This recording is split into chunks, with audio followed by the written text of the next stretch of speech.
Hello everyone, I am Abhinav Jaitwal from GPC Karauli. आज हम electrical engineering के 204 subject chapter 3 measurement of resistance के अंतिम भाग मेज़रमेंट ऑफ लो रेजिस्टेंस और मेज़रमेंट ऑफ हाई रेजिस्टेंस के बारे में पढ़ेंगे। हमने शुरू में मेज़रमेंट में क्या डिस्कस किया था कि ये 3 रेंजों में बांटे गए हैं।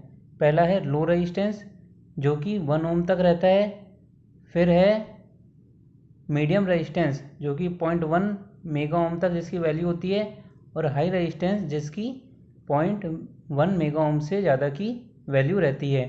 तो हमने इससे बाद फिर मेज़रमेंट ऑफ मीडियम रेजिस्टेंस पढ़ा था, जिसमें हमने 4 मेथड पढ़े थे। पहला था एमीटर वोल्ट मीटर मेथड, फिर था व्हीट स्टोन ब्रिज मेथड, ओम मीटर मेथड और सब्स्टिट्यूशन मेथड। तो हम अब अपना next topic measurement of low resistance के बारे में पढ़ते हैं। इसमें भी कई प्रकार के अपने पास मेथड हैं मेज़रमेंट ऑफ लो रेजिस्टेंस के। पहला है वोल्ट मीटर एमीटर मेथड।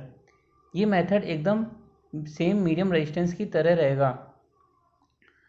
जैसे कि हमने उसमें वीए मेथड में 2 तरह के पढ़े थे कि टेस्ट रेजिस्टेंस को जब हम वोल्ट मीटर के पास रखते हैं तो क्या होता है, और टेस्ट रेजिस्टेंस को वोल्ट एमीटर के पास रखते हैं तो क्या होता है। और दोनों में हमने एरर पढ़े थे कि एमीटर के पास रखेंगे तो एरर आएगा RA/RT, और वोल्ट मीटर के पास रखेंगे तो एरर आएगा RT/RV।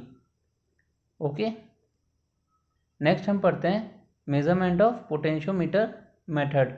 लो रेजिस्टेंस का सेकेंड टाइप है measurement of by potentiometer method. तो इसका सर्किट डायग्राम आप देख रहे हैं कि एक सप्लाई वोल्टेज है, एक रियोस्टेट है, एक एमीटर है जिसका इंटरनल रेजिस्टेंस RA है, एक स्टैंडर्ड रेजिस्टेंस S है और एक टेस्ट रेजिस्टेंस RT है जिसकी हमको वैल्यू प्राप्त करनी है। तो हम इसमें क्लॉकवाइज डायरेक्शन में अगर करंट से KVL के थ्रू इक्वेशन निकालें तो I इक्वल टू क्या आएगा, V/RH plus RA plus RT plus S। ध्यान से देखिए सर्किट डायग्राम को। इसमें KVL लगाते ही I की वैल्यू रहेगी V/RH plus RA plus RT plus S। अब हमने स्विच AB की पोजीशन रखी तो पोटेंशियोमीटर क्या वोल्टेज देगा, टेस्ट रेजिस्टेंस के अक्रॉस VRT कितना देगा, I/RT। और हमने वही स्विच की पोजीशन CD रखी तो पोटेंशियोमीटर की रीडिंग क्या आएगी, VS which is equal to I/S। यानी RT का जो ड्रॉप होगा वो होगा I/RT, और S स्टैंडर्ड रेजिस्टेंस में ड्रॉप होगा वो होगा I/S। अब हमको इक्वेशन 1 और 2 के पता है कि VRT/VS इक्वल टू VS/S। तो अननोन वोल्टेज क्या हुआ, RT। According to 1 and 2 RT is equal to VRT/VS into S। यानी वो रेशियो हुआ टेस्ट रेजिस्टेंस के अक्रॉस वोल्टेज का सप्लाई रेजिस्टेंस के वोल्टेज का मल्टीप्लाई विद स्टैंडर्ड रेजिस्टेंस। ध्यान से देखिए इसकी कुछ सिमिलरिटी व्हीटस्टोन ब्रिज की इक्वेशन से भी सेम है, where P/Q is equal to R/S होता है। अब हम एक क्वेश्चन देखते हैं। If potentiometer method voltage across a resistance of 0.4 ohm is 0.34 volt and across unknown resistance is 0.68 volt, then unknown resistance is, यानी RT के अक्रॉस जो वोल्टेज है वो है 0.34 और अननोन मतलब RT के अक्रॉस है 0.66 और स्टैंडर्ड रेजिस्टेंस के अक्रॉस है 0.34।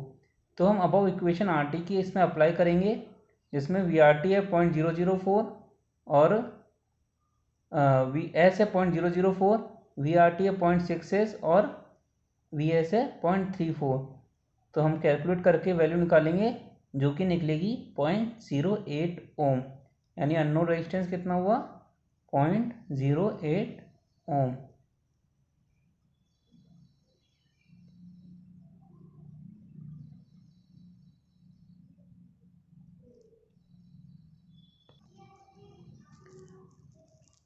इसका थर्ड मेथड है लो रेजिस्टेंस को फाइंड आउट करने का, केल्विन्स डबल ब्रिज मेथड। इसका एक सर्किट डायग्राम देखिए। ये एक तरह से दो व्हीटस्टोन ब्रिज होता है, जिसमें इनर ब्रिज है PQR और आउटर है कैपिटल PQRT और S। एक गैल्वेनोमीटर है G जो कि डिटेक्टर का काम करेगा। S स्टैंडर्ड रेजिस्टेंस है।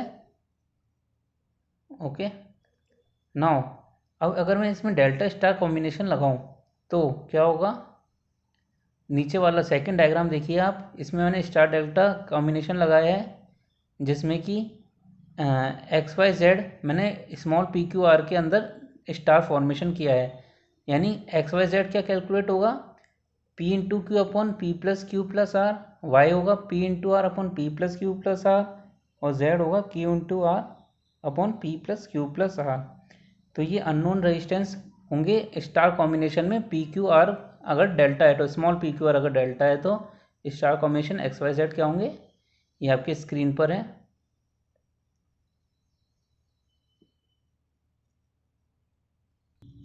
अगर उस स्टार डेल्टा कॉम्बिनेशन को अब मैं ब्रिज में पुट करता हूँ, तब बैलेंस कंडीशन में क्या होगा। अगर व्हीटस्टोन ब्रिज बनाना, अभी व्हीटस्टोन ब्रिज में क्या होगा, एक्स में तो कोई करंट जाएगा नहीं अगर मेरे को बैलेंसिंग रखनी है। यानी अपोजिट आर्म्स के रेजिस्टेंस को अगर मैं मल्टीप्लाई करूँगा और इक्वेट करूँगा तो मेरे पास RT की अननोन वैल्यू आ सकती है। तो चलिए हम इसको कैलकुलेट करते हैं सर्किट डायग्राम के थ्रू, जिसमें P into S plus Z opposite का multiplication equal to Q into RT plus Y अगले अपोजिट का मल्टीप्लीकेशन। इन दोनों को इक्वेट करेंगे तो RT plus Y is equal to P upon Q multiply with S plus Z.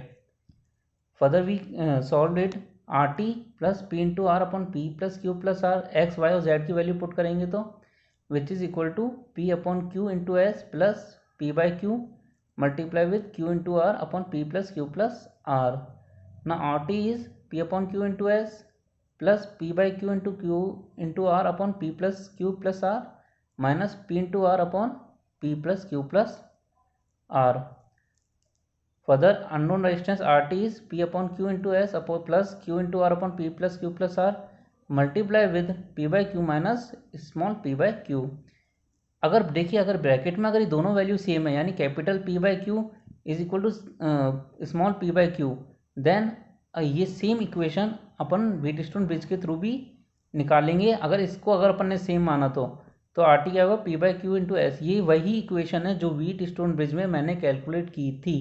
इसलिए मैं केल्विन को कई बार डबल व्हीटस्टोन ब्रिज भी कहता हूँ, क्योंकि इसकी इक्वेशन अगर एक पर्टिकुलर कंडीशन में जो कि है P by Q minus small P by Q, अगर ये दोनों सेम है तो RT क्या होगा, वही होगा जो व्हीटस्टोन ब्रिज में कैलकुलेट हुआ है, जो कि है capital P by Q into S.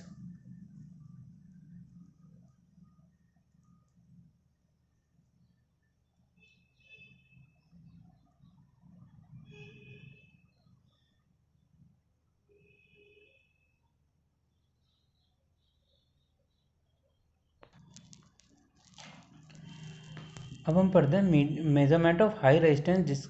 Measurement of high resistance की वो वैल्यू जिसमें 0.1 मेगा ओम से ज़्यादा का रेजिस्टेंस होता है, उसको हम मेज़र करने के तरीके देखते हैं। नाउ फर्स्ट ऑफ ऑल है लॉस ऑफ चार्ज मेथड। इसका सर्किट डायग्राम है जो आपके पेज पे शो किया हुआ है। एक सप्लाई वोल्टेज V है, एक स्विच है, एक VC है कैपेसिटर के अक्रॉस जो वोल्टेज प्रोड्यूस हुआ है, और एक RT टेस्ट रेजिस्टेंस जिसकी वैल्यू हमको फाइंड आउट करनी है। ये मेथड ट्रांजिएंट के केस पे मेथड पे ट्रांजिएंट्स कंडीशंस पे बेस्ड है। इसमें हम पहले क्या करेंगे, कैपेसिटर को चार्ज करेंगे वोल्टेज V के थ्रू। जब ये फुली चार्ज हो जाएगा तो स्विच को ओपन करके इस स्विच को वोल्टेज सप्लाई को हटा देंगे। अब ये सर्किट बन जाएगा एक सोर्स फ्री RC सर्किट, जो कि नेक्स्ट डायग्राम में रिप्रेजेंट किया हुआ है, और ये डिस्चार्ज करेगा अपना चार्ज RT के थ्रू। ओके, जैसे कि हमने पहले बताया था, कैपेसिटर क्या होता है, ना कि चार्ज डायरेक्ट कभी डिसिपेट नहीं करता, ये स्टोर करता है, रिलीज करता है, और रेजिस्टेंस क्या करता है, चार्ज को डिसिपेट करता है इन फॉर्म ऑफ हीट। तो हम फर्स्ट ऑफ इसकी थ्योरी पढ़ते हैं कुछ। Here the circuit is in steady state for a long time, that is capacitor reaches to steady state and will have a voltage of supply voltage. Next, if switch action take place it becomes source free RC circuit. Now capacitor feed the energy to resistance, और इसका time constant क्या हुआ, RT into सी, क्योंकि parallel RC circuit का time constant क्या होता है, RT into सी। यानी मैंने देखा कि अगर मैं पहले सोर्स के साथ अप्लाई करता हूँ तो first of all capacitor charge होगा, और जब मैं सोर्स फुली चार्ज होने के बाद उस सोर्स को हटा देता हूँ तो वो डिसिपेट होगा, एनर्जी रिलीज होगी आरटी के, जो कि टेस्ट रेजिस्टेंस के थ्रू। चार्जिंग कंडीशन में कैसा बिहेव करेगा, V C equal to V upon one minus E की power minus T by R C, जो कि टाइम कांस्टेंट होता है, और उसका चार्जिंग का ग्राफ बनेगा कैसा, पैराबोलिक, और डिस्चार्जिंग में हाइपरबोलिक बनेगा, V C equal to V in minus T R C. इसमें वी कैसे कैंसिल आउट हुआ, क्योंकि अब ये source free R C circuit है। तो आप एक बार देखिए इनको प्रॉपरली कि चार्जिंग और डिस्चार्जिंग कैसे हो रही है।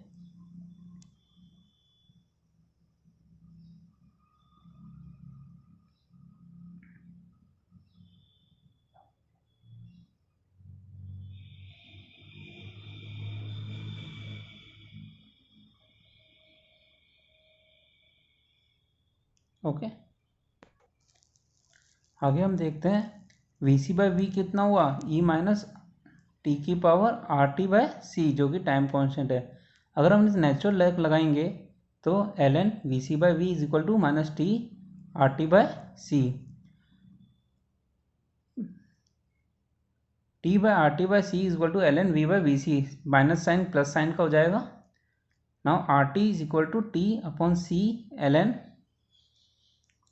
We by V C ohm. तो आर टी कितना हुआ, अगर approximately by using calculators 0.4343 T upon C log 10 of V by V C. ठीक है, यही रेजिस्टेंस में इंसुलेशन रेजिस्टेंस के नाम से पॉपुलरली जाना जाता है। इस इक्वेशन को जनरली इंसुलेशन रेजिस्टेंस होता है ये किसी भी वायर का। अगर अपन को कैलकुलेट करना है, अपने पास टी सेकेंड्स में वी और वी सी और सी की वैल्यू है, तो हम इजीली कैलकुलेट कर सकते हैं इंसुलेशन रेजिस्टेंस। जैसे कि हम एक क्वेश्चन में देखते हैं, in a loss of charge method the voltage across a known capacitor of 0.4343 microfarad is drop from 100 volt to 10 volt in 1 minute, find the unknown resistance. यानी एक वोल्टेज ड्रॉप अगर ड्रॉप होता है 100 वोल्ट से 10 volt का कितने second में, 1 minute में, यानी 60 सेकंड में, और जिसका कैपेसिटर की वैल्यू है 0.4343 माइक्रोफेराड, तो उसका रेजिस्टेंस क्या होगा। तो हम ऊपर वाले फॉर्मूले से कैलकुलेट करते हैं। टी की जगह क्या रखेंगे, सेकंड में रखना है, यानी मिनट 1 मिनट दे रखा है तो 60 सेकंड, वी की जगह 100, वी सी की जगह 10 और सी की जगह 0.4343। तो ईजिली ये कैंसिल आउट हो रहे हैं और वैल्यू आ रही है 60 मेगा ओम। इंसुलेशन वैल्यू हमेशा 0.1 मेगा ओम से ज़्यादा होगी, जैसे कि मैंने पढ़ा था हाई रेजिस्टेंस के केस में। अगर ये वैल्यू उससे कम आ रही है तो मान के चलिए आपका आंसर गलत है, और रिकैलकुलेशन करके देखिए, आपका आंसर हमेशा ही 1 मेगा ओम से ज़्यादा का आएगा। ओके, नेक्स्ट पढ़ते हैं इसी मेथड में हाई रेजिस्टेंस को नापने का megger. Megger is a combination of generator and ohm meter and as a speed of 160 RPM. यानी जनरेटर और मोटर का वो सेट जो कि 160 आरपीएम के स्पीड से सी मोटर घूमती है, वो मेगर डिवाइस है। Megger is use to measure high resistance and it is use in a continuity test. The megger voltage for testing V voltage to V volt. अगर मेरे को वी वोल्ट के supply testing करनी है तो मेरे पास initial voltage कितना होना चाहिए, उससे डबल, यानी 2V वोल्ट का। मेगर का एक जनरल डायग्राम है जो आपके स्क्रीन पर है। इसमें दो परपेंडिकुलर कॉइल होती है जो कि equal and opposite torque produce करती है according to the given voltage. In Megar method, two coils are placed perpendicular to each other at steady state position. I1 cos theta is equal to I2 sin theta. I1 कितना हो, V upon RT plus R1, और I2 क्या हो, V upon R2. Now tan theta becomes I1 by I2 which is equal to V upon R1 plus RT upon V by R2 is equal to R2 upon R1 plus RT. इसमें R1 और R2 क्या है, constant, यानी ये deflection method है। Deflection में अगर theta minimum है तो आर टी कितना होगा, इन्फिनिटी, और आर टी जीरो है तो डिफ्लेक्शन क्या होगा, मैक्सिमम, यानी वही सीरीज ओम मीटर के जैसे है ना। जैसे कि मैंने इसमें फर्स्ट कॉमेंट क्या पढ़ा था, जनरेटर ओम मीटर। ओम मीटर कौन सा, सीरीज ओम मीटर की तरह वर्कआउट करेगा ये, यानी डिफ्लेक्शन क्या होगा, inversely proportional to R T. that is if AB is open circuit then RT is equal to infinity when deflection minimum and I is equal to 0.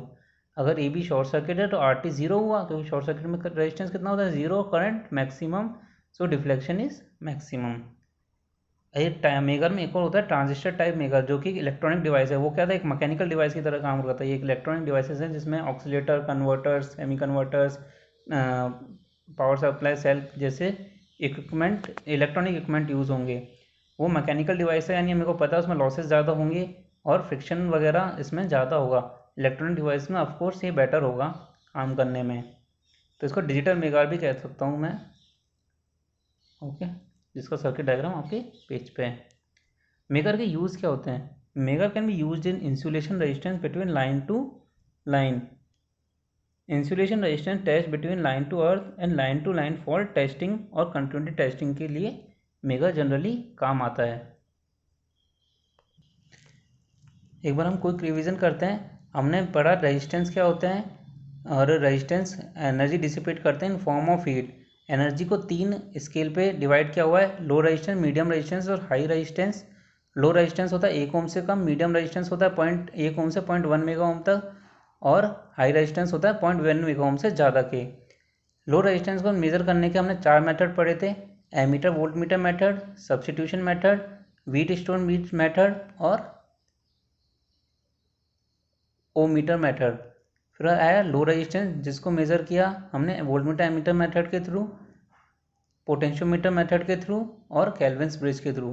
High resistance को measure करने के लिए हमने यूज़ किए megger, loss of charge method etcetera. So ये एक resistance थे। तो आज हम अपना ये मेजरमेंट ऑफ रेजिस्टेंस चैप्टर 3 इसी के साथ कंक्लूड करते हैं। Thank you and have a nice day.